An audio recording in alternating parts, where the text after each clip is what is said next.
Hello, everyone.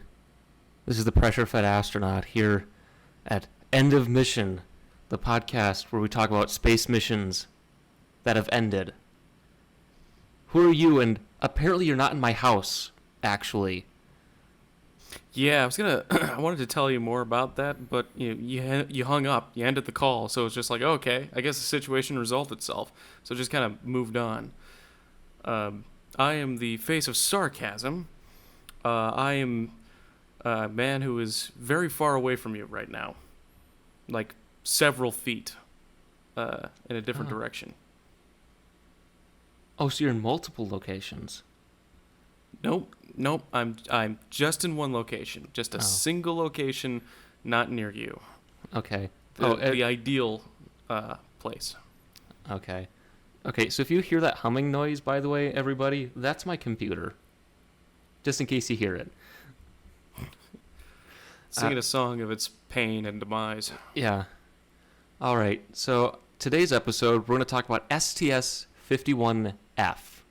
Now, I've got the mission patch and a picture from the mission for you. What do you think it's about? Well, I see abort mode ATO. So, probably something to do with aborting ATO. Who's ATO? That's advanced time off. This is their...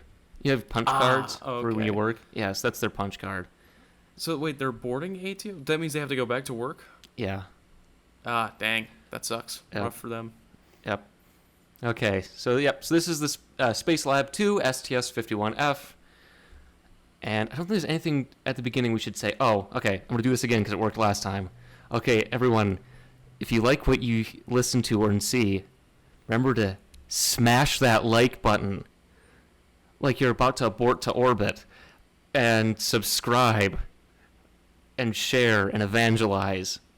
I'm almost at 2.5k subscribers. We'll have a celebration if we do. I need everyone in the comments section to chant, subscribe, subscribe, subscribe, Yes. subscribe. Hopefully someone will be like, okay, I guess everyone's chanting it, so might as well. And they push the little button. Yeah. So please subscribe, I guess, because YouTube likes that. Yeah. Okay. So here's who's on board our mission. So our mission commander is C. Gordon Fullerton, born in Rochester, New York. He was born on October 11th, 1936. Wait, today's the 7th, so it's almost his birthday. Hey, happy birthday! He did die on August 21st, 2013, 10 years ago. Okay. Well, So, yeah. Oops. So he's an Air Force pilot and engineer. He was originally for Manned Orbiting Laboratory, ended up becoming Astronaut Group 7. He flew on the Shuttle Alt program, so that's when they took Enterprise and put it on the back of a 747 and dropped it. Oh, cool. And landed it. And he was also the pilot on STS-3. Okay, so he's got some experience behind him. Yes. Our pilot is Roy D. Bridges, Jr. from Atlanta, Georgia. And he was born on July 19th, 1943. Okay. He was an Air Force pilot and engineer, and he's from NASA Astronaut Group 8, so he's a TFNG. Okay. Yeah. Yep.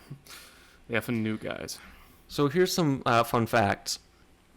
C. Gordon Fullerton has a lot of hours in a lot of different aircraft.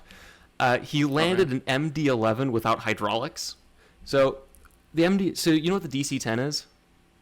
Yes. It's got like the 3 engines. Yeah, that's United 232, the plane, that one. So the MD-11 is the improved version of the DC-10. Okay. Yep. He flew the Tu-144LL, so that is the Soviet equivalent of the Concorde. He flew that. Oh. He flew it for NASA. Okay. Yeah. NASA had that for a while. It's like, hey, I'm going to borrow it real quick. Give me the keys. He also launched the Pegasus rocket from a B-52. Oh, that's awesome. Yeah, he's flown a lot of aircraft. I couldn't list them all in this. And then Roy Bridges was originally going to fly on STS-61F, the original Galileo deployment mission, which is actually our next shuttle mission, STS-34. Ooh, okay. Yeah. Yeah, so you can see this is their astronaut portraits. Yeah. What do the different colors mean? Is one of them part of science and the other is senior officers like TOS? So I think C. Gordon Fullerton's more of an original shuttle pilot. uniform, because you can see the pictures of John Young and Bob Crippen in the orangish ones. I think these are more like test pilot suits, whereas the blue ones were the flight suits that were worn because whenever you see the astronauts walk out to get on the van to go to the shuttle, they always, right, the beginning up until Challenger, they wore blue. I guess because it looked good. Yeah, I mean, it does look sharp. The problem with blue is, what's the color of the ocean? Is it blue? Yes. That's one of the reasons why they changed the flight suit color, was so you could find survivors or remains easier. Yeah. We're going to a lighter note, so let's go to the next guys. Okay, so Mission Specialist 1 is Carl G. Heniz. I don't know how to pronounce this. I should have looked that up. He's from Cincinnati, Ohio. His birthday is also October 17th, 1926. He's old. He died on October 5th, 1993. So happy birthday. Oh, he's really old. He's dead. Yeah. He was... So, again, happy birth and death day, I guess. Congratulations. Yeah, happy days. Yeah, and on a lighter note. Yeah, his astronaut photo, though, he looks like he's just ready. I'm going to do some science. Oh, yeah. I'm going to specialize in this mission. That's what he looks like. So he's an astronomer with a PhD from the University of Michigan. Okay. I thought they only made cars there, but hey, that's pretty cool. Yeah. This is celestial navigation for cars. Early auto. You're trying to get they GPS, guide by right? the sun. You gotta get your sextant out. Right. That makes sense. Yeah. So he was the principal investigator for a UV spectra experiment on Gemini 10, 11, and 12, or Gemini 10, 11, and 12, depending on how you want to go with it. It's both. Gemini or Gemini, it's both. He was then it's like GIF or GIF. It's YIF if you don't calm down about that. Don't you ever say that again. It's Gemini. Yeah. So he's part of NASA Group 7. He was support crew for Skylabs 2, 3, and 4, because, Spectra experiments. And then, so Mission Specialist 2 is F. Story Musgrave. He's from Boston, Massachusetts. He was born That August... is quite the name. Holy crap. Yeah. The Lego version of him is Toy Story, of course. Okay. I thought about that in the shower this morning. He's from Boston, Massachusetts. He was born on August 19th, 1935. He was a physician who joined as part of NASA Group 6. So he's one of the scientist astronauts for the Apollo program. One of the nerds. Okay. Yeah, he's a nerd. I mean, just if you read up on this guy, he's one of those people who's so cool that you just hate him for it. Like, you resent him in a way. Or it's like, because I'm on the 28 half of 27. He was doing, he cured cancer at this point. Okay. Whereas, I run a podcast. Successful one. Thank you, viewers. Be sure to like and subscribe. Yes. We could put the little animation up, Yeah, the annoying one that covers half the screen. And it has that little, a ship bell sound to it. Yeah, exactly. Yeah. So he was the backup science pilot on Skylab 2. Now, for the Skylab missions, it was commander, pilot, and science pilot. So it's like the lunar module pilot, but since they didn't have a lunar module on Skylab, it was the science pilot. It's like, we need someone to fill the third seat. You do it. You're a science pilot. I don't know. Yeah, he was heavily involved with developing the EVA equipment for the space shuttle.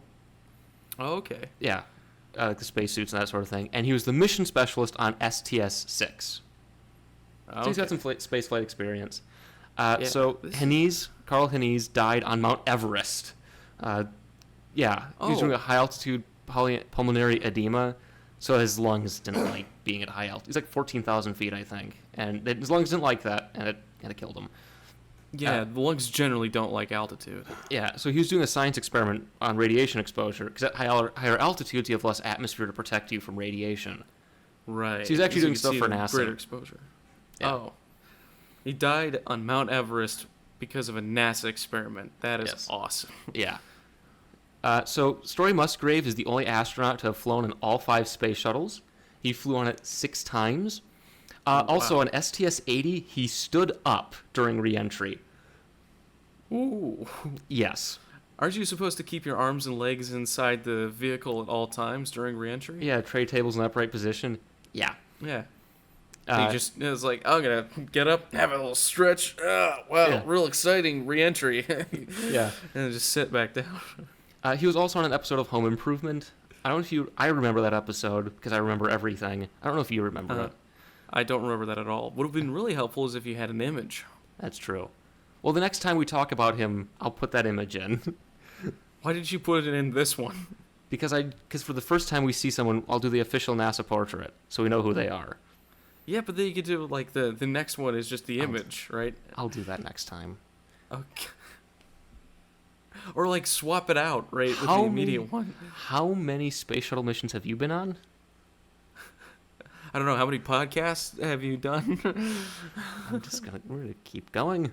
All right, so Mission Specialist 3 is a guy named Anthony England. He goes by Tony. Tony England, that's a name. He's Tony from England. Yeah. Not to be confused with Tony France. Yeah.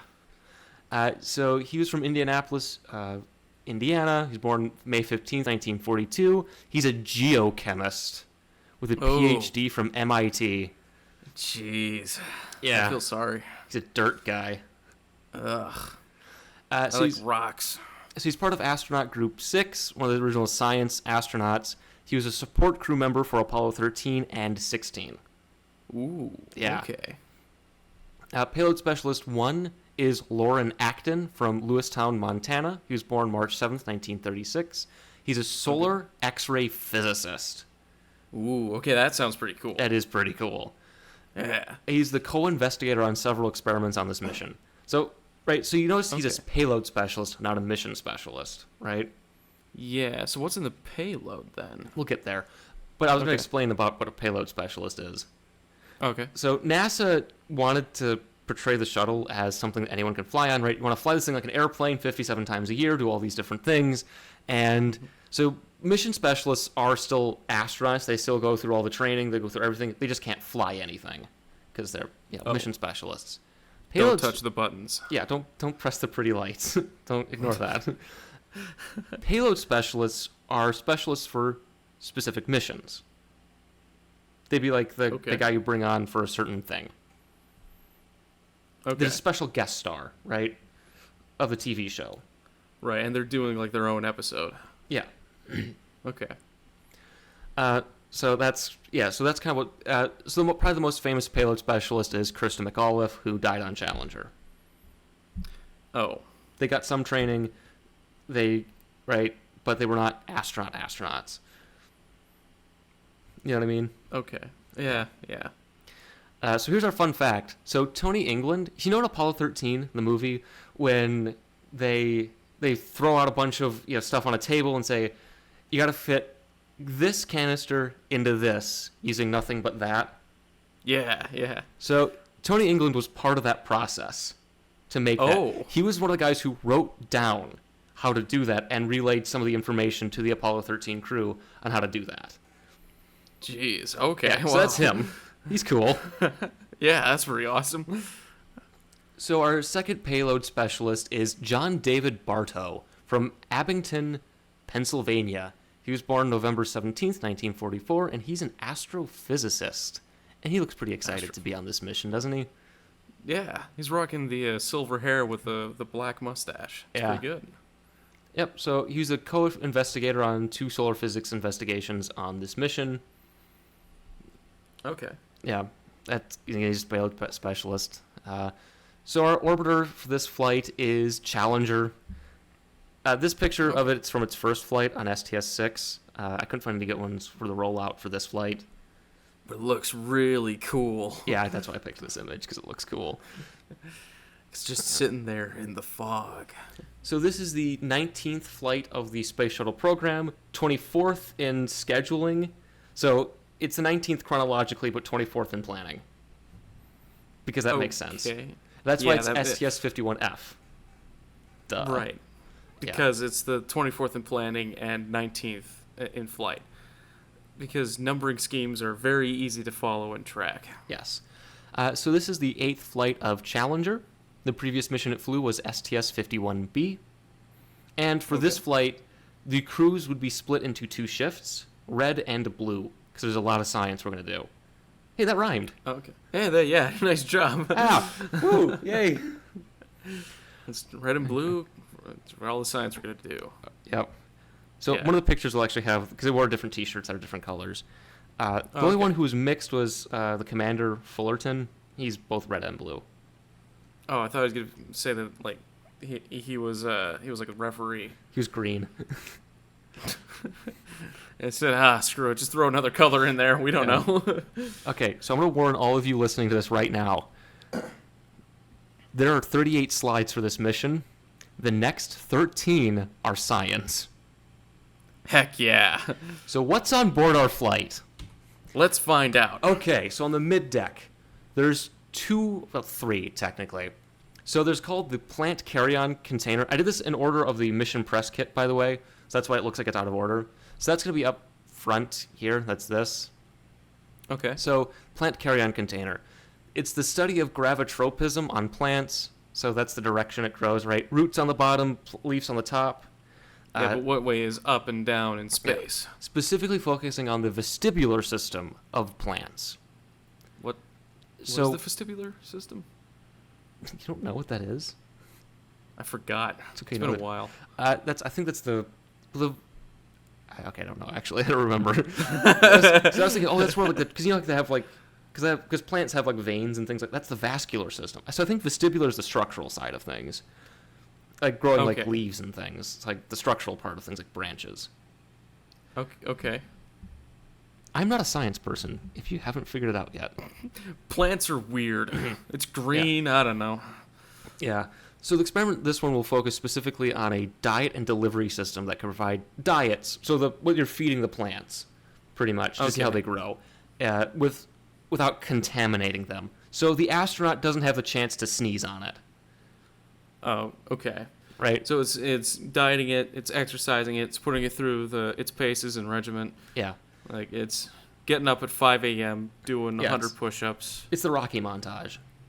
Right. Okay. Yeah. So there's actually this part of this, the carry-on container is done with 24 college students as a pilot program for working on development of space science.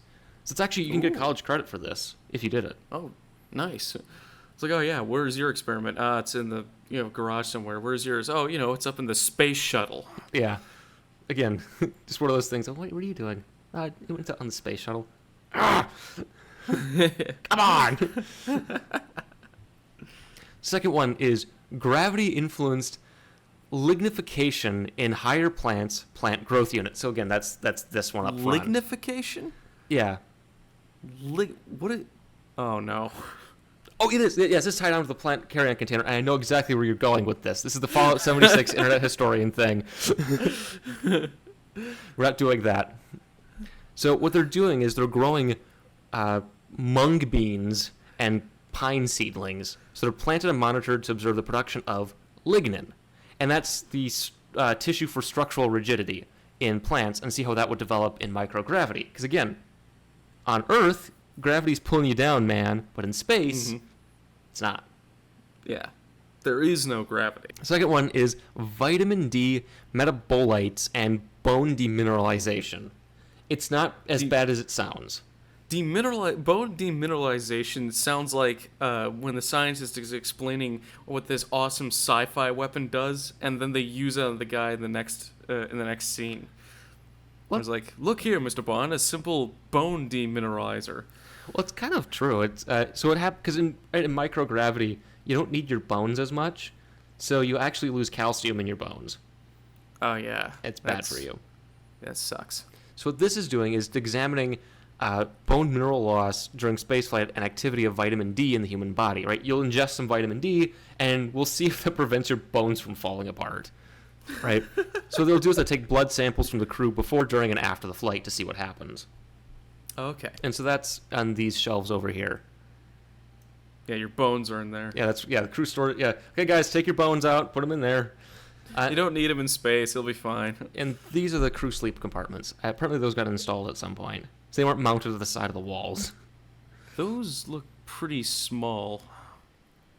Yeah, well, they weren't letting giants on these flights, now were they?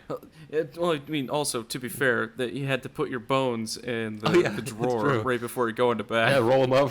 You know. All right, so that one is a protein crystal growth experiment. So it previously flew on STS-51D. This uses the stability of low gravity to produce nearly perfect and very much larger protein crystals in space. And the principal investigator on this, I noticed this, his name is Dr. Bug. I thought that was funny. Dr. Bug's growing some giant crystals. Yeah. So the other one is the Shuttle Amateur Radio Experiment. Now, this actually isn't a photograph of that. I couldn't find any pictures of it. So pretty much, astronauts England and Bartow will communicate with amateur radio clubs in England, Israel, Australia, and Japan. And you can actually do amateur TV broadcasts with it. You can actually do that now with an amateur radio license. Yeah. Oh. You can actually download TV broadcasts from the ISS with the right equipment. Dang. It's really that sounds cool. Awesome. Yeah. And there's another experiment on this flight, but I'm not going to tell you what it is until we get there. Oh no, is it ants? No, no. Yeah. Oh, okay. So good. yeah, so he's not actually. He looks like he's manning the drive-through in this one. Because look, you got the mustard, right? You know, got the oven fan. Yeah. Can I take your order? Yeah. Okay. Yeah. Sir, this is a Wendy's. Right. So there's the hatch. Right. Okay. Right. Yeah. This is what you got. Your little bag. Here you go. Yeah. Pull up to the first window. Yeah. All right. So these are diagrams of the experiments. So this is the Those are rather crusty. Yeah, some of these images are good, some of these are bad. Again, see this right here? Original page is of poor quality. So I had to. It's like, yeah, we know this sucks, but this is the best we could do. This is the best we do. So yeah, these are the experiments. So for this one on the right here, they have a centrifuge to separate out blood samples. I have some pictures of it. Yeah, so they put the passive freezer, so it's I guess I got them in here. Yeah. And this is the lignification experiment. So it's pretty much like what is it like? You can put floppy disks in, and then you can pull those out, right? Well, it's like a little tray of those of plants you can pull in and out. That's what these are. Oh, okay. So like little drawers of plants. Yeah, so just pull it out and take a look at them. Because I have a picture of them later in here, so you can take a look at that. Okay. Why'd you say floppy disks? We have flash drives now or SD cards. Well, I'm trying to go with the era. Wait, no, this would be like memory tape. Yeah. Actually, there's big computers 8-inch have memory tape. The 8-inch floppy disks, the really big ones. Yeah, here's your stone tablets that you can etch this into. Here's the results, guys. Apparently the technology that we have. Now we're going to talk about the payload bay. Ooh. Okay, so this is going to, again, there's 9 slides of these. This is a very science-heavy mission. Yeah, so the Igloo there is actually a computer control module to help control all the experiments because there's 14 of them. Oh, okay. So this is Space Lab. Again, the space shuttle's biggest benefit is you could fly a lot of science experiments into space. It's a space station, but not a space station. Okay. This is one of those missions. Okay. And this was part of the agreement with ESA. We carry European astronauts up, and they get to put science experiments on the shuttle. Okay. So this is specific to that. And this is a full palette one, because sometimes they'll have a space lab module, which we'll see in a few episodes, or they have a little space station module that you can go into and do science in. It's really cool. Ooh, that sounds cool. So we're going to look at all of these experiments. Okay. Get ready for it. Okay? I'm getting... You ready? Take a deep breath. Okay. So, Get me with it. solar magnetic and velocity field measurement system. This is going to look at the sun and look at the magnetic field of the sun to determine the structure and dynamics of the solar atmosphere by creating photographic and photoelectric magnetographs. Okay, so it's going to look at the magnetic field of the sun. Yes, because it's polarized. Staring directly into it. Yeah, look directly into the sun. And remember, because the magnetographs are made, I think, through polarization. I'm not an electromagnets guy. I don't know. So, light goes in, stuff happens, images come out. Science comes out. Science comes out. Yeah. That's all we need to know. Yep. So the goals here are to measure magnetic and velocity fields to deduce small-scale structure over 20 10 to 20 minute observations. Yeah, you didn't want to blind yourself. Oh, yeah. No, the scientists aren't going to look through the thing. This isn't like Sunshine, where one of them's blinding himself. What do you see? Yeah. I made a spelling mistake. So, goal number 2, follow evolution of solar magnetic structures over several DATs, or as they pronounce it in the real world, days. Days, Yep. as opposed to dats. Yeah. That's a few. We could. Okay. Goal number 3, study magnetic field changes in transient events, right? Magnetic field's always changing. You've seen the images of the sun, right? It's got all the cool stuff going on, little loops and things. Yeah, it's doing a whole bunch of loopy stuff. And then test the instrument pointing system. So all of this is mounted on like a big thing that can point, like out of the shuttle payload. There's pictures of it, or you'll see it.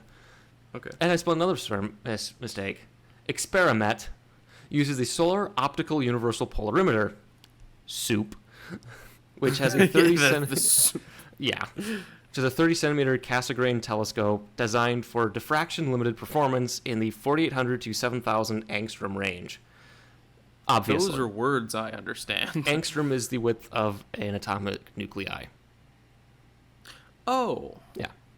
Okay. Yeah. So they're using a white light and tunable filter to separate things out. So you can see it here. They've got indexing polarizers, indexing pre-filters, light absorbers. Wait, there's a laser in here. That's cool. Look at that. They got lasers, they got film cameras, they got lights, they got, they're going to blind themselves with the sun, and they're going to go out in style. There's a dump mirror, too. The dump mirror. Look at this dump mirror. So SOUP produces spectroheliograms, Okay. Dopplergrams, and conventional magnetograms, obviously. And they're posting them all to Instagram. Expect. Yes. Yeah. The second operational mode takes multi-frame wavelength scans through a line profile. All right. I understand that. The reason I'm explaining this very well is because I had to go through about 900 pages of science. I don't remember any of this. That's too much science. So doctors much science. recommend a limit. You limit yourself to less than 90 pages of science per day. Yeah. I looked at 10 times that, so I probably should see my doctor. So they'll collate the information and look at it. Now, next is the Coronal Helium Abundance Space Lab Experiment. Chase. Okay. Hi, Chase. Yeah. Okay, just so we're clear, this looks like a gun, but it's not. So this is up, and then this is the outside of the shuttle. So. Okay. Now that looks like a trigger guard. Oh, no. If we're... Oh, no. Luckily, we're not monetized. We'd be demonetized by this. Yeah. So the goal of the experiment is to determine accurately the abundance of helium in the sun. The temperature, density, and composition of coronal gas can be derived from measurements of the intensities of ultraviolet emissions. So this thing is like measuring the UV spectrum to find all the hydrogen just like hanging out. Yeah, the helium. Using that to estimate it. Yeah. Or the helium. Sorry. So this uses 2 spectrometers to measure specific hydrogen and helium lines, each associated with the abundance of each. So you know what lines, spectrum lines are, right? Yeah, because like each element has its own set of spectral lines, or like dark lines within the visible spectrum. So the thing here is, okay, so this is a nucleus of an atom, right? And then the model you learn in school is like shells like this, where it's like orbiting each other. So this is N for nucleus, and you have a little E here. So now obviously it's not really that, because you have Schrodinger, and it's like actually a probability densities, and there's different like shapes to the shells, but the thing here is, so an atom, when it gets really hot, wiggles, right? That's what's going on. Well, what happens is sometimes the electrons will jump a shell to the next one. Okay. To a higher one. And then, but then it's not going to wiggle anymore. It's going to drop back down. The problem is that energy has to go somewhere, right? Now, electrons will emit an electromagnetic packet of energy called a photon, right? This is what the diagram looks like for a photon. It's a gamma, not a dead fish. Oh, okay. And so the thing is, the shell levels, they're set. You can't have half energy between them. You're either at this shell or the next one up in terms of energy. Okay. And the distance between shells is determined by the atomic nucleus, which means that when these electrons jump from one shell to the next, The photon it gives off can only be from that wavelength can only be from that atom. Okay. That makes sense? Okay. Yeah. So it's basically it's creating its own signature because the size of the nucleus, which is it determines the size of the wavelength. Yeah, it determines where the shells are for the electrons to go. And when the electrons go up and down, the energy has to go somewhere, which becomes a photon, because a photon is electromagnetism. Right. Yeah. It's kind of like if you were to jump into a pool versus me jumping into a pool, right? The splash would be different because one of us is fat and one of us isn't. And I'll leave it up to the viewers to guess which one. Vote now in your comments section. Yeah. And just so we're clear, this is based on what I remember about how that works from college 5 years ago. So it's probably wrong. But so No, that sounds right. yeah, so it's using two spectrometers. So one of them is a shallow angle grazing incidence telescope. So I'm going to guess it kind of comes in like that. It's like, ooh, photon. The second is a Rowland circle spectrometer with a wavelength coverage from 150 to 1350 angstroms, the UV range. So this focuses a solar image onto an entrance slit with 11 channels for simultaneously detecting emission lines and then monitoring wavelengths between 150 and 220 angstroms. So that's what these are. These are the 11 channels right there. Okay. Yeah, so it goes, phew, it just puts them in there. It's like, phoop, you got a photon. Phoop, Yep. You got a photon. Phoop. Okay. So next is the Solar Ultraviolet High Resolution Telescope and Spectrograph. There's a lot of solar physics going on in this flight, by the way. Yeah, I seem to be obsessed with the sun. Well, yeah, it's dedicated missions. So this studies features in the sun's outer layers, the chromosphere, the corona, and the transition zone between them. Right, that's good. The specific analysis of solar UV radiation gives insight into the physics of energy transfer in the sun's atmosphere. Right. It's basically trying to figure out like why it's all the way it is. Yeah.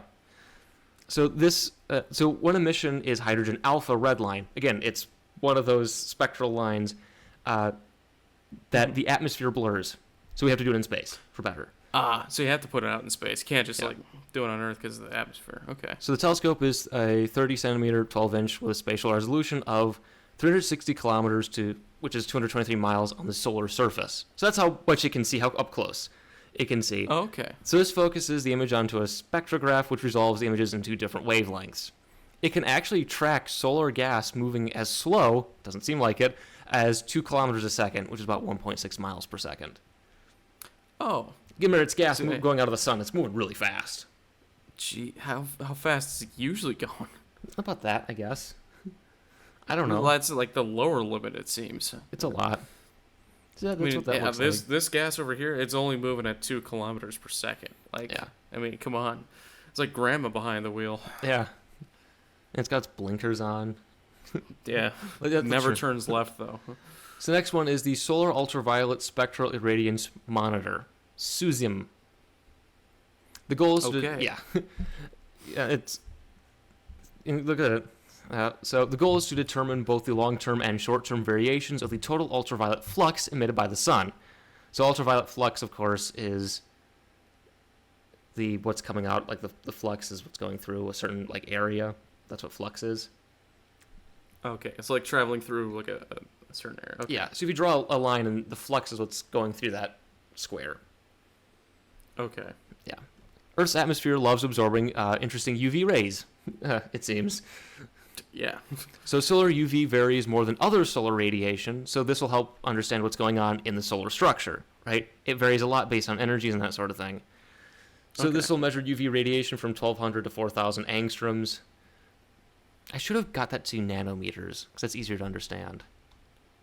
I mean, I'm not sure it would, because like I have no idea. It's in the ultraviolet range, so really purple. It's ultraviolet. Yeah. Yeah, ultraviolet, super purple, you know? Yeah. So this one's the Plasma Diagnostics package, PDP.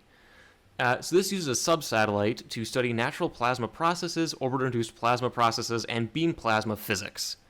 The plan is to understand how the extremities of the atmosphere work. So you're really up in the upper atmosphere, the space shuttle is. The shuttle offers a unique platform to do this since charges can build up on the orbiter hull and the OMS thrusters can punch holes in the plasma environment. Okay, so basically firing off the rocket engines. Yeah. can really start distorting things. 14 instruments are on the PDP subsatellite, which can measure various plasma characteristics, low-energy electron and proton distributions, plasma waves, electric field strengths, electron density and temperature, ion energy and direction, and the pressure of uncharged atoms. The PDP will be moved from the payload bay by the RMS arm and occasionally released. This is a very complex experiment, just so we're clear. Yeah, like holy. Yeah, so what's going on moly. here is, so up in that upper atmosphere, you're actually hitting, the extremities of our atmosphere, right? There's still oxygen up there, and you're hitting it, which generates Right. plasma, right? So the shuttle actually has a plasma wake. This sounds like Star Trek, doesn't it? Yeah. Right? Data. Show the plasma wake. Yes. Make it so.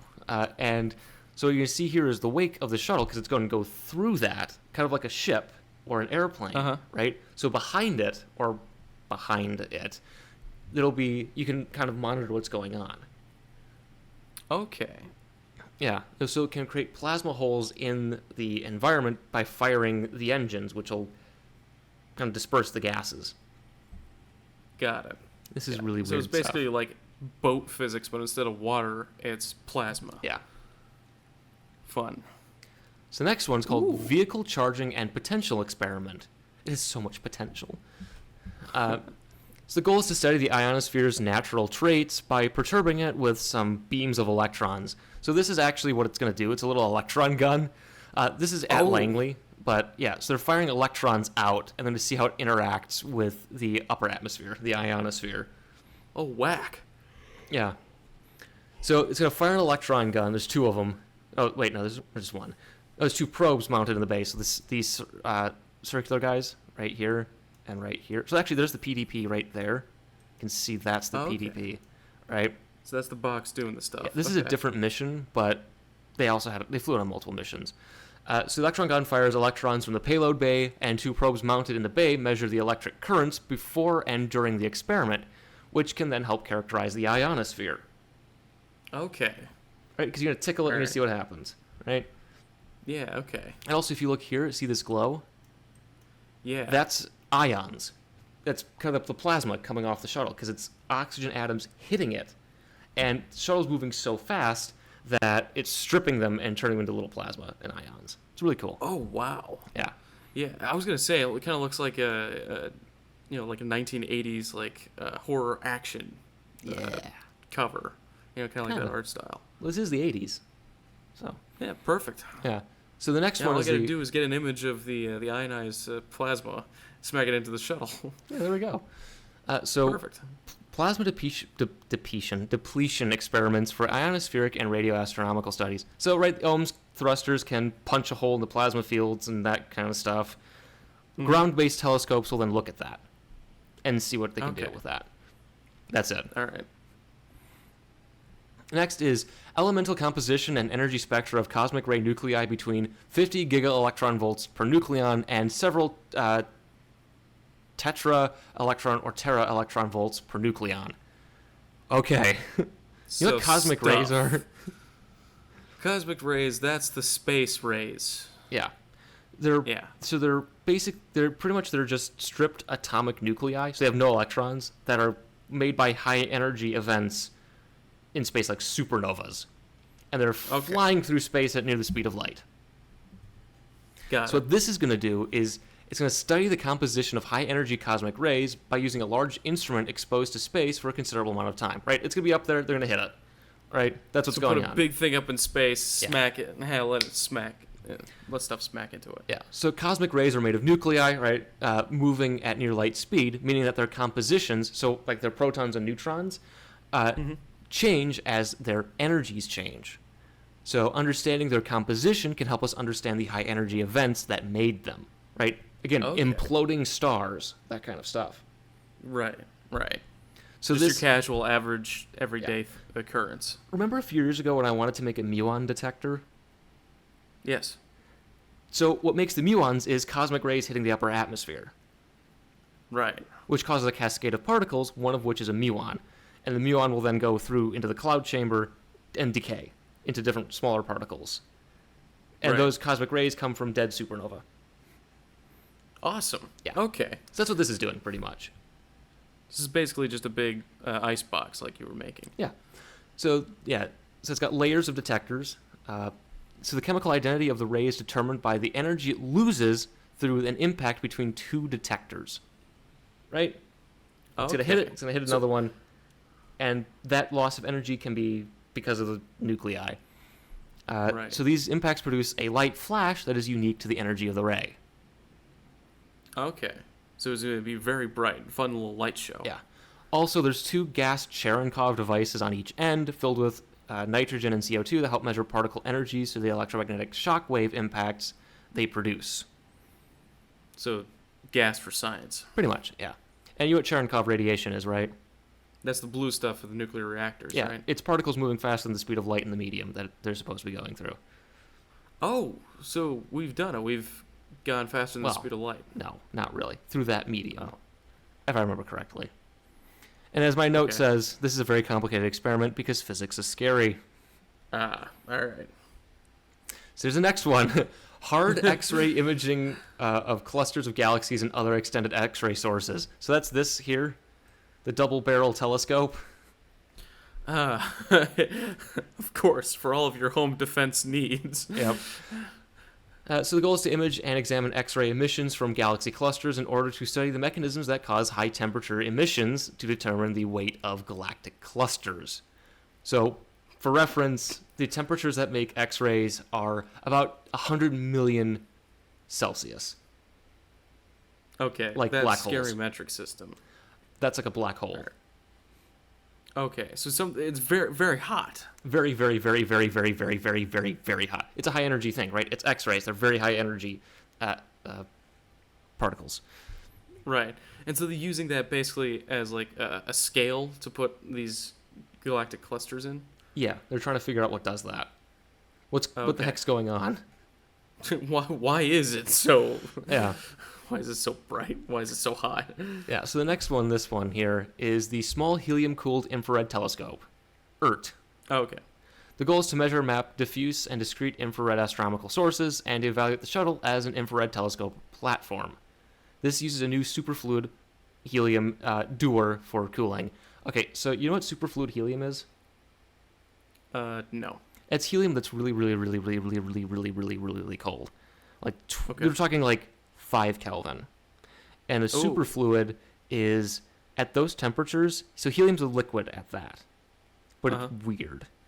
There's a video of this you can watch. So there's like a tube of liquid helium, and they take a little spoon of it out and hold it above the fluid, the rest of it, in the little tube. And the superfluid helium then crawls out of the spoon and goes back into the rest of it. Back to the... Yeah. Weird. It's really weird. But it's an infrared telescope, so it's got to be really cold. Kind of like James Webb. Right. Yeah. Well. Yeah. So Earth's atmosphere is looking at heat. Yeah. Earth's atmosphere interferes with that. Yeah. Yeah. It tends to do that sometimes. And the last experiment is properties of superfluid helium in zero gravity. Hey. Yeah. So there's a little dewar on the side of it. You'll see it. So, okay, so this is the science experiments we're looking at, okay? Oh, man. So you can see, so there's the PDP, there's the helium, there's the IRT, there's the characterization, the cool electron gun. This is our cosmic ray detector. It's just a giant tub. This is our this is our X-ray telescope. So these are all like the ones that are looking at the sun, and there's the igloo. So what this will do is it'll point up and out. Okay. And so these are called the Space Lab pallets. They're just, because you can see they're pallets. You just put them in. There's 3 of them. Yeah. They're weird-looking pallets, but that's because they have to fit in the space shuttle. And then, so, this is the science timeline for what's going on.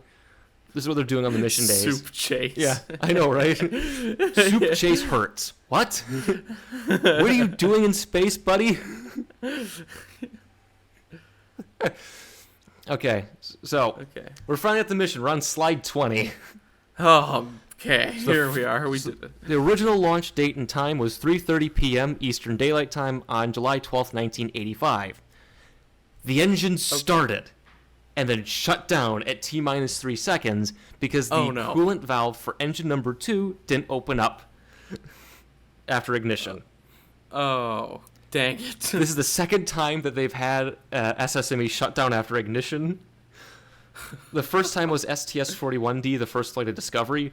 That one's a scary event because the launch pad could be on fire from hydrogen. Oh. And hydrogen burns invisible. Yeah, that's not cool. Jeez.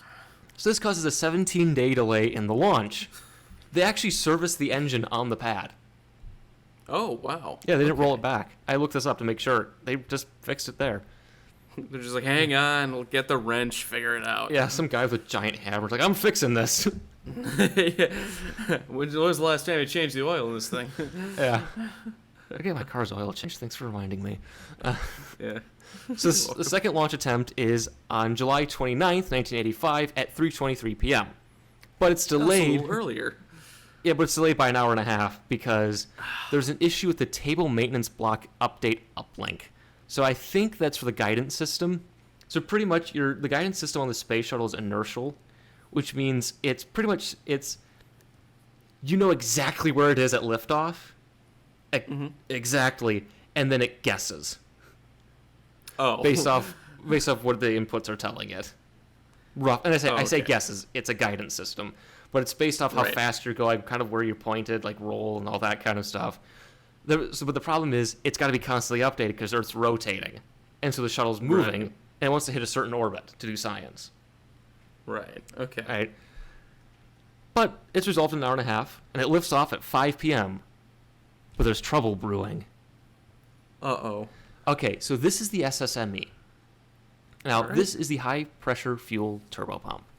So that takes the hydrogen and makes it really hot and really high pressure and tosses it into the combustion chamber. Okay. Now, like your car, there's a temperature sensor on it okay. at the bottom where it tosses out the hydrogen. There's two of them. All But right. there's a flaw in their design.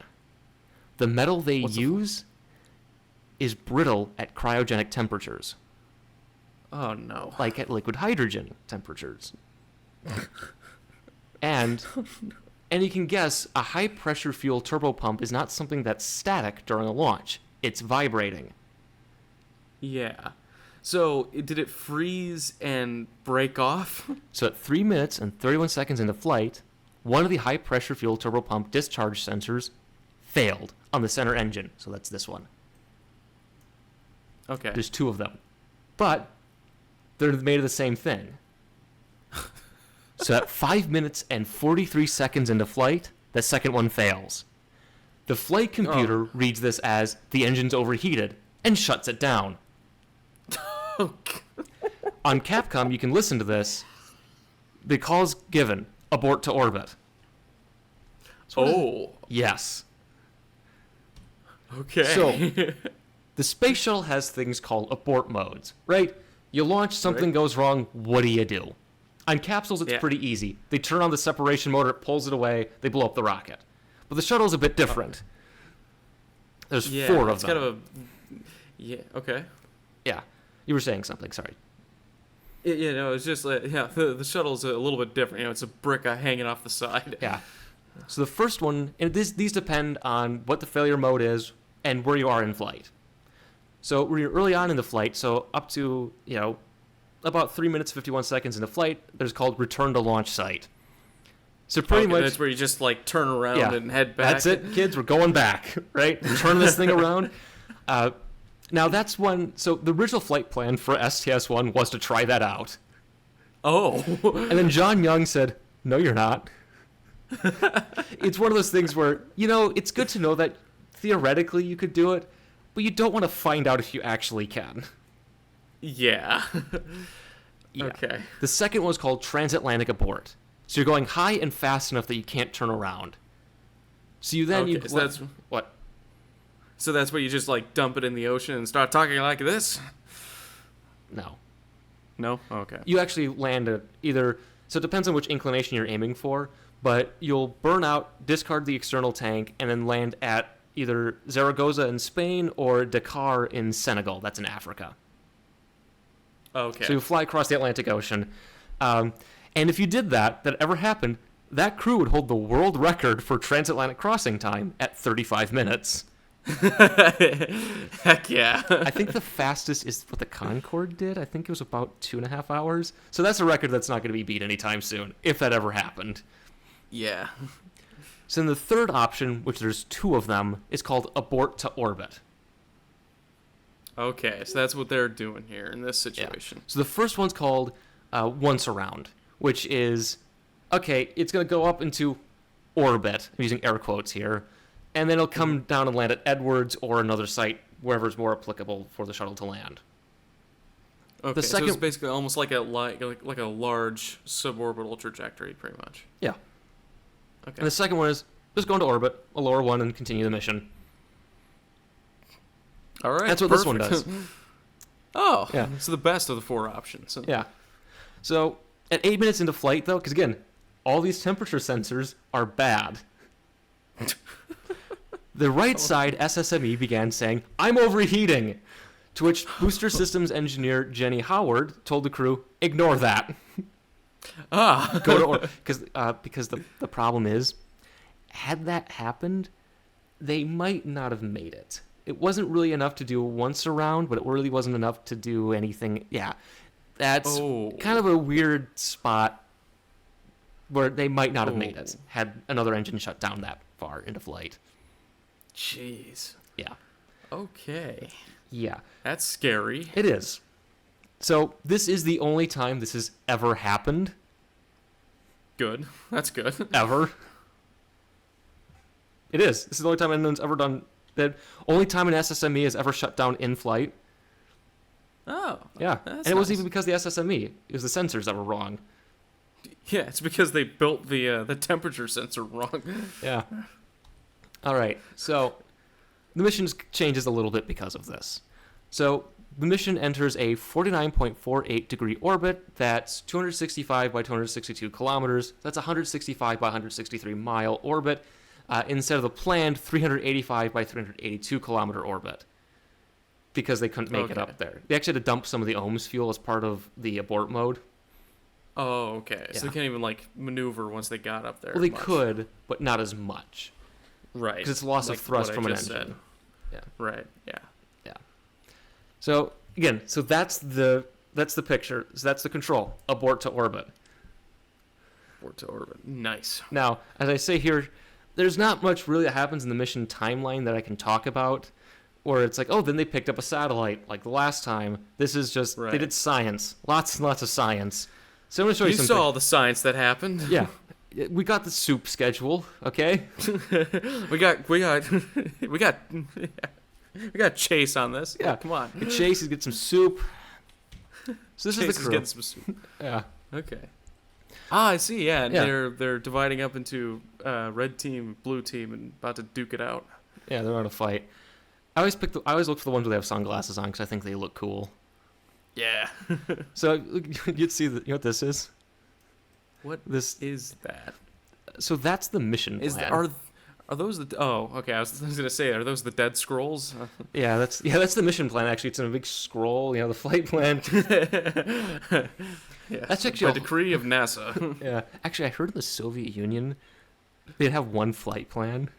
They print it out and just tape it to a wall in mission control.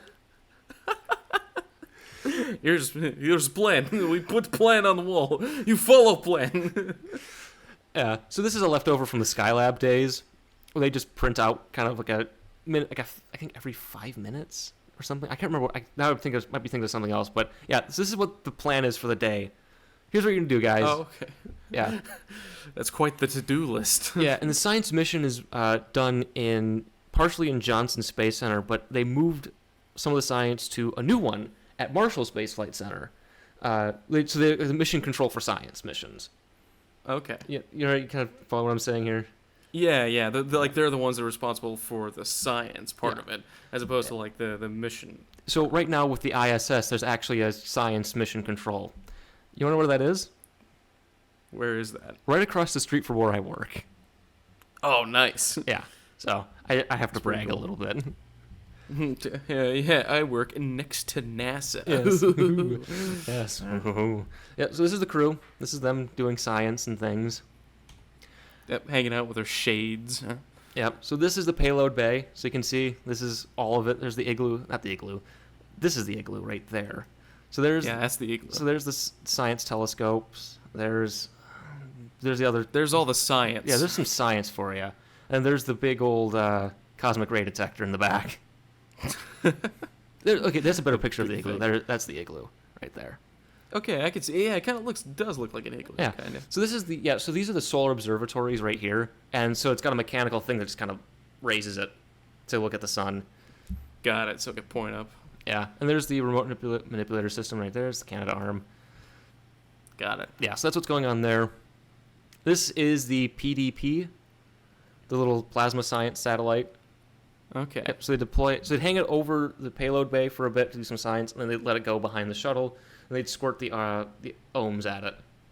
Right. So we can measure all that fun stuff. Yeah. Do the boat physics in space. Yeah. So this is the science. This is the plant growth experiment that they were doing, the geotropism, and apparently they had a banana on board. Okay. Banana. Yeah. Well, hey, banana for scale. Exactly. Yeah. So this is the blood experiment. This is the vitamin D thing they're doing. So this is astronaut blood. Right. So if you're squeamish or a vampire, I guess, alternative side here. It is October. It looks spooky. Yeah, it's poopy season. Yeah. It also looks very orange. One of that's because how it's colored, but you can see it's kind of diffracted out, not diffracted, like separated, because you can see there's the white. So this is the centrifuge for the blood samples. So they'd put it in there, they'd spin it up and separate them. And in this, does it come up with a fun answer too, like a random question? No. Oh, That'd be funny though. that's what it looks like he's doing. It looks like he's reading it. Blood centrifuge. What's wrong with me? Your bones are Give me your demineralizing. Yeah. Where are my bones? There's actually video of Story Musgrave sitting and riding this because it's spinning, right? So it's going to spin a little. So he's riding it like a Roomba. It's hilarious. That's nice. Oh, so you can see here's the plant experiment here also, right? So they have little shelves of plants growing. Ah, right. Yeah, the little drawers of plants. And there, of course, is the drive-through. Yeah. They're off shift today. Yeah. Ice cream machine is still broken. Yeah, and then so here's the sleeping compartment. Here's Lauren Acton sleeping. Shh, please be quiet. I'm gonna be quiet and whisper. And then I think this is Story Musgrave being cool. Yeah, just look at how awesome that is. Now, we are getting to the other experiment that was on this flight. Oh, the secret one? The secret that one. you did not tell me about. Yeah. What is it? The Cola Wars. Oh! Okay. So, what do astronauts drink? Astronaut food? I don't know. They drink, not eat. Drink.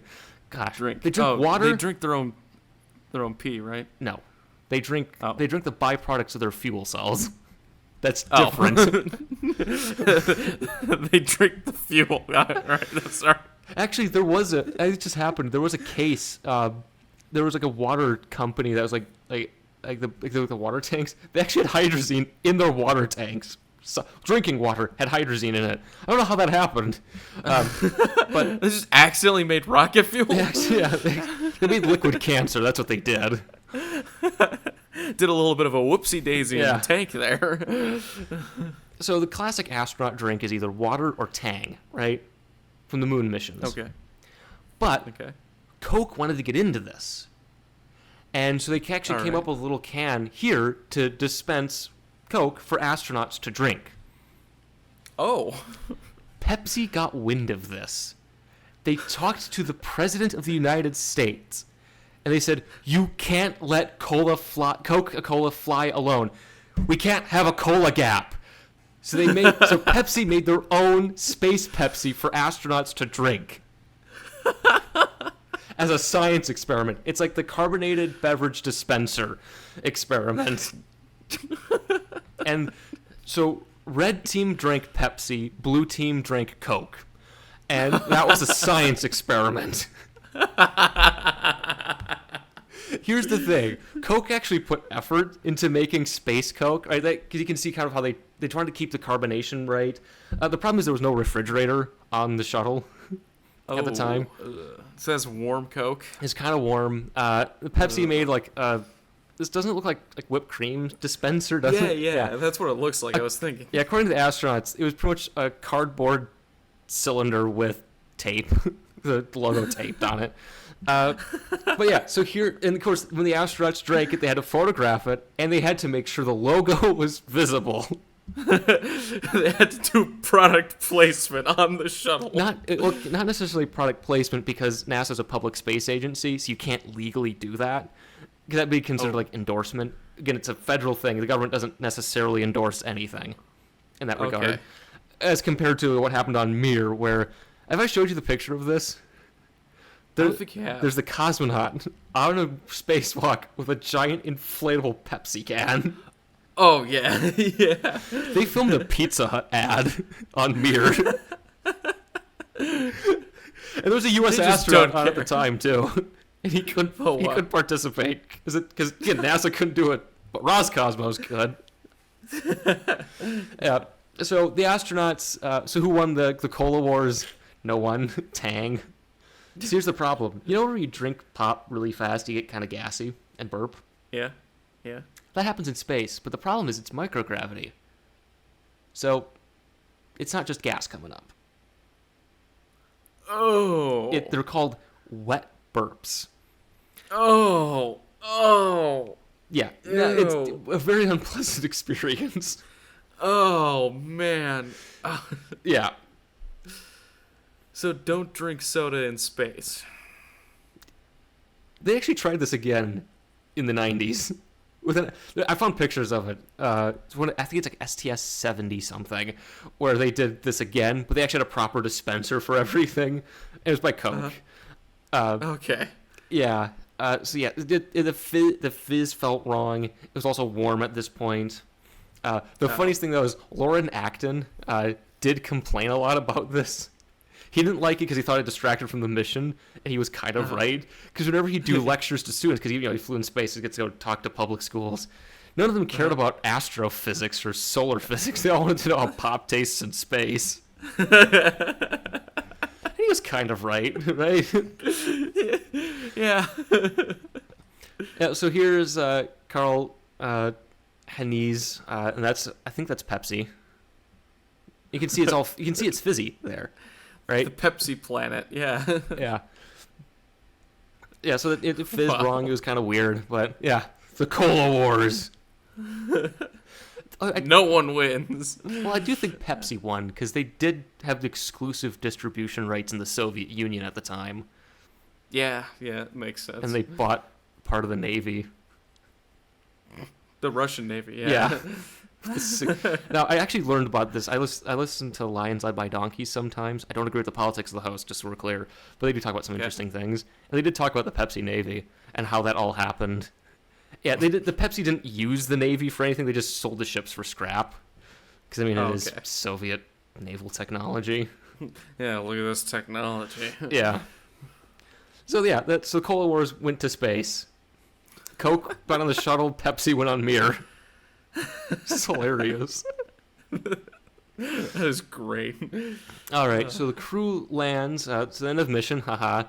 Happens on August 6th. So they actually extended the mission by a day to accommodate the fact that they were in a lower orbit to do more science. Oh, okay. So they land at Edwards Air Force Base on August 6th, 1985 at 12:45 p.m. Pacific Daylight Time.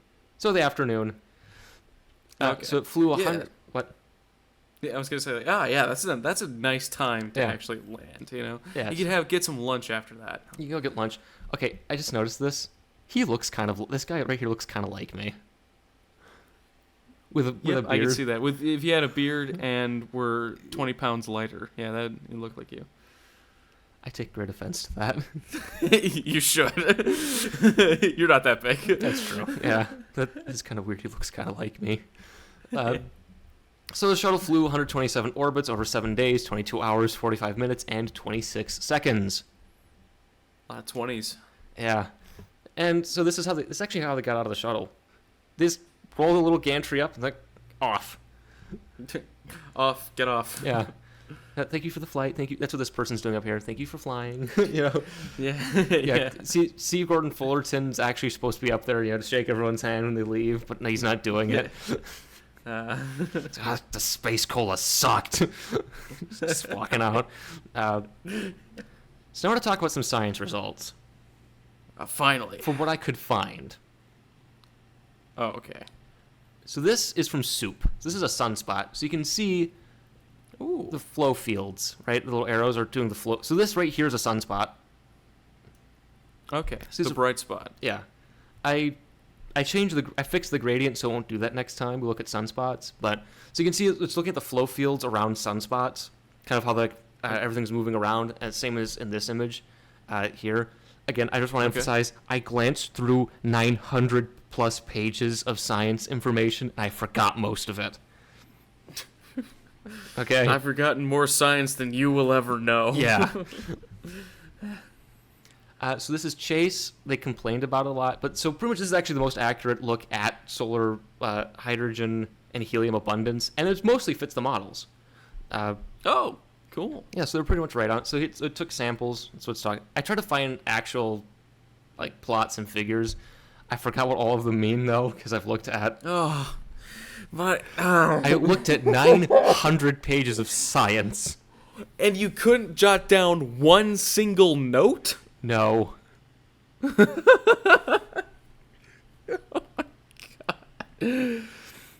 So for the HRTS, it took a spectrum of angstroms. You can see explosive events, and they had cake. Hey, look at that. So actually, this woman here, her name's Diane. I forgot her last name. I just read about her. So she was his backup for the flight. So if he got sick or fell down some stairs or something, she would have flown instead of him. Okay. She could have been the first woman in space, actually, as a payload specialist. Really? Yeah, it didn't happen, of course, but yeah.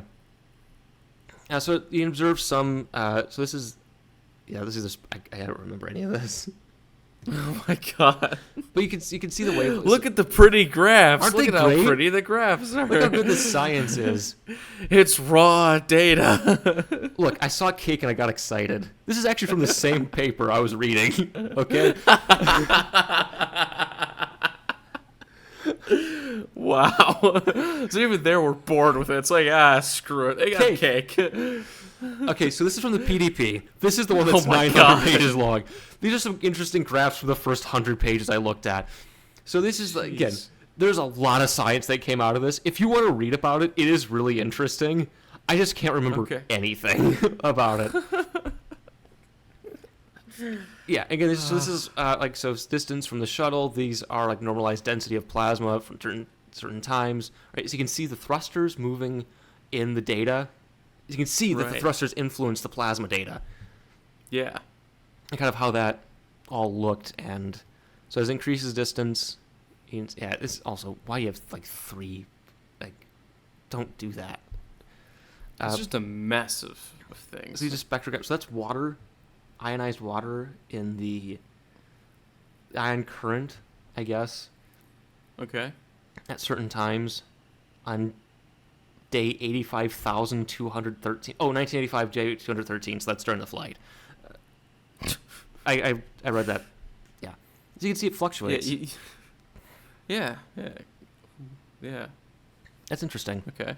That's some science right there. Yeah, once an hour. Yeah. Yeah, look at that science. Oh, because the shuttle's orbiting the Earth every hour and a half. Oh, okay. Yeah, that's what's going on. And you can see how far and you can see as it goes away from the shuttle, the peaks get higher. Right? Because that's a logarithmic. So it's actually getting a lot higher as the farther away it gets from the shuttle, which should make sense. Because the shuttle's kind of making a wake, but as it gets farther away, it's actually interacting with the environment around Earth. Right. Okay. Yeah, and so then there's ion current and amps. This is the same one.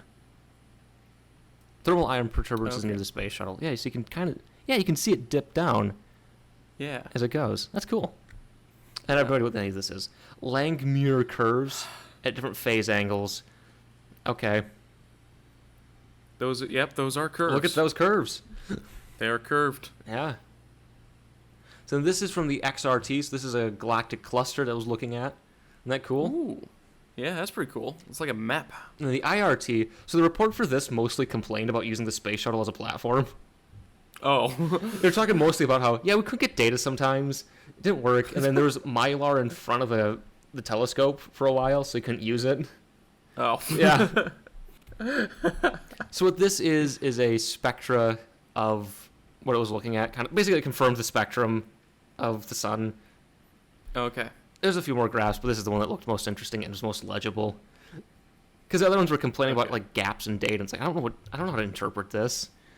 Yeah. So pretty much every future shuttle mission with an infrared telescope on it took it out of the payload bay and let it drift for a while. Oh, okay. Yeah.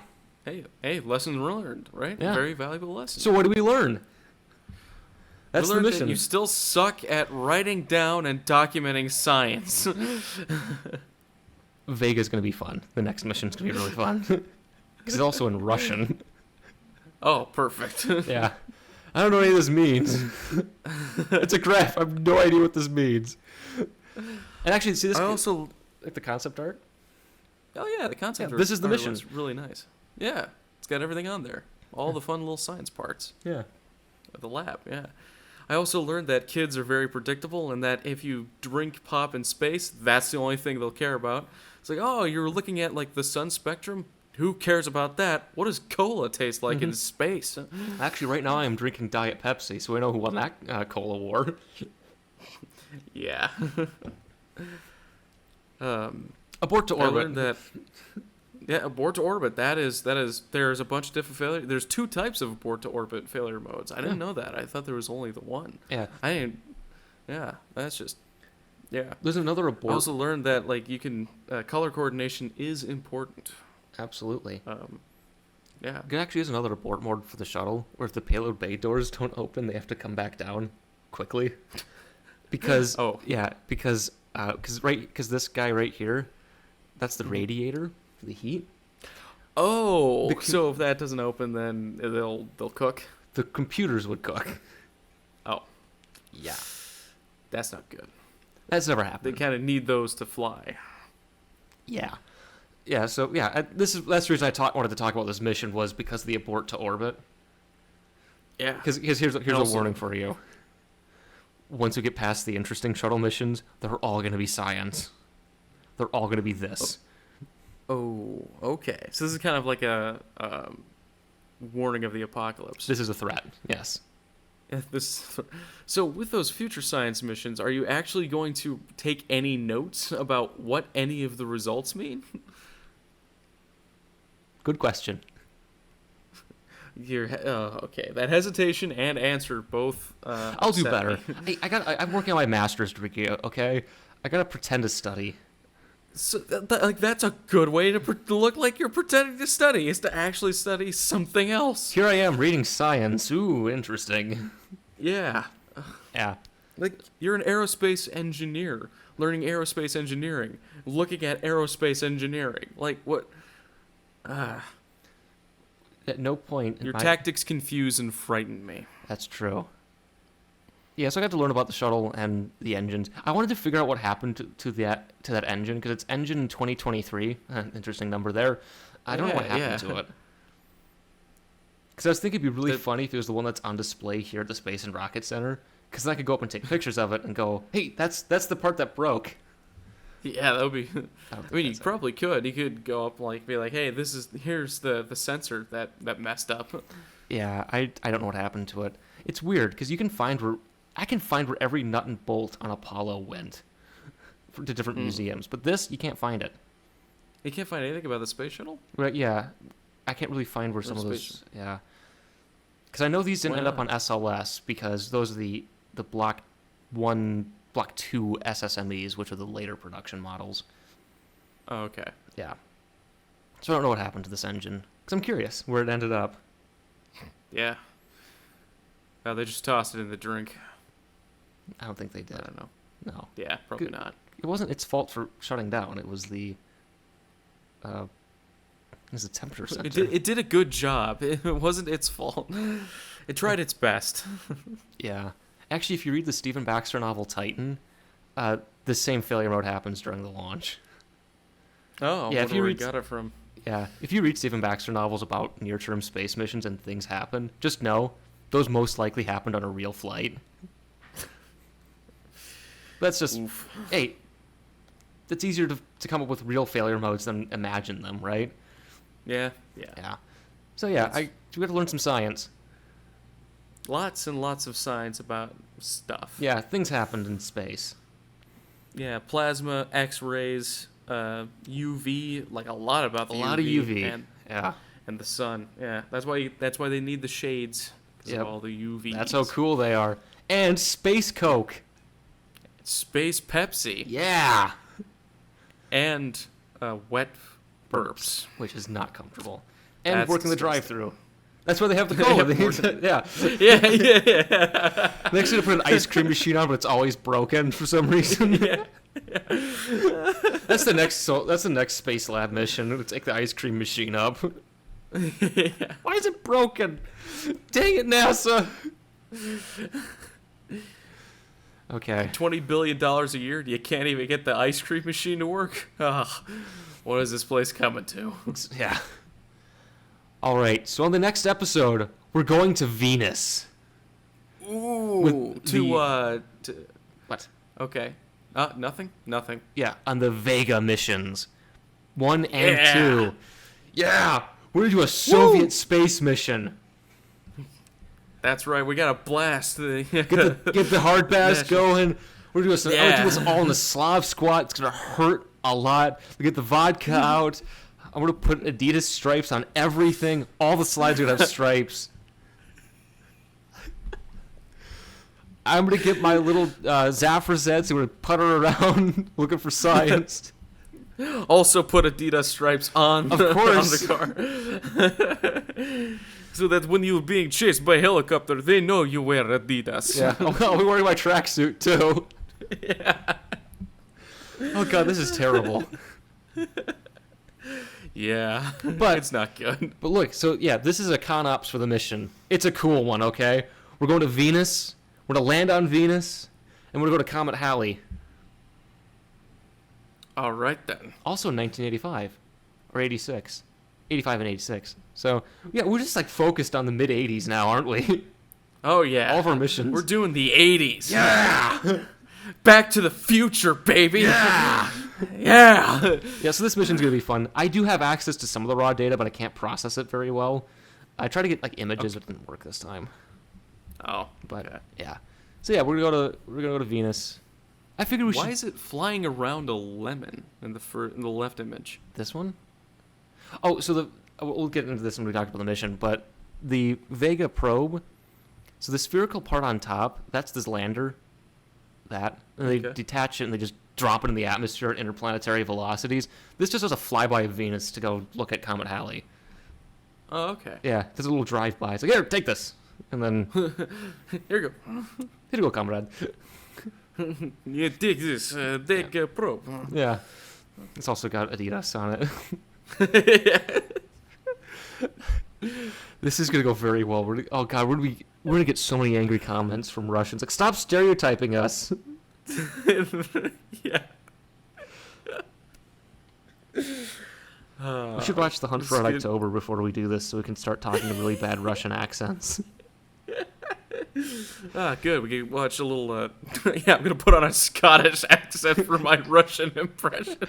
Yeah. Comrades, today we shall the history. We're flying to history in this one. Launch a probe to Venus on our rocket. Like, we gotta stop doing this.